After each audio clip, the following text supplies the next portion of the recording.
said was the word.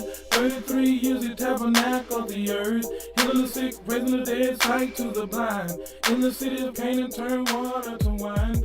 In my hand are two sets of keys. If one represented the access to a brand new house with all bills paid, and the other access to a brand new car fully paid for, which one would you choose? Now don't trip. All of us know 95% of us would choose the home over the vehicle because we understand that there's more value in a home than there is in a vehicle. But in our own lives, we settle for less only because it comfortably sits in these small communities called our comfort zones. In our comfort zones, our risks are low and our trials and tribulations are very predictable. If there are any problems at all, we don't worry about it because we know we just had one like that last week. But those in the Bible that did great things for God were all required to step outside of their comfort zone. Likewise, we want to experience great things from God, we're going to be required to step outside of our comfort zone. In Matthew chapter 14, verse 24 through 36, we see that Jesus tells his disciples to get into the boat and cross the sea to the other side. And as they begin this mission, it seems pretty easy because their background is as fishermen. So they know about sailing in the sea. Very much in their comfort zone. No problem at all. So they do as Jesus says. But we find as things go in verse number 24, a problem arose. Matthew 14, verse 24 says, "But the boat was already a long distance from the land, battered by the waves, for the wind was contrary."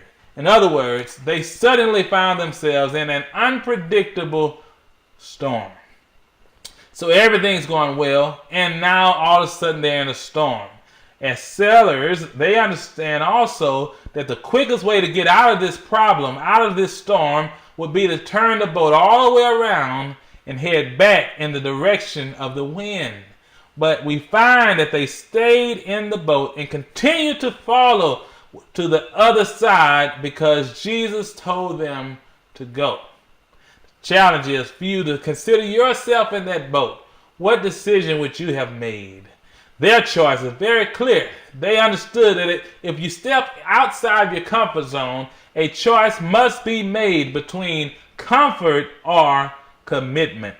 Clearly, they were committed to following and obeying Jesus no matter what.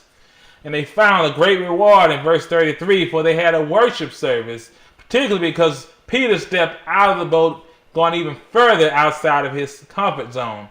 But all of them were able to collectively have this worship experience because they dared to step out and then to stay committed. And I challenge us to really evaluate, digging deep to see where we are. If you're in your comfort zone, be aware you're limiting yourself for great things that God has in store for you. If you step outside of your comfort zone and dare to try God and trust God, please be prepared for your commitment to be tested on every hand. I pray that all of us consider trying God for what he says and obeying what he tells us to do. Until next time, see you then and bring somebody with you. God bless. Raising the dead, sight to the blind. In the city of Canaan, turned water to wine. He did live, he did die. 3 days later, Jesus Christ did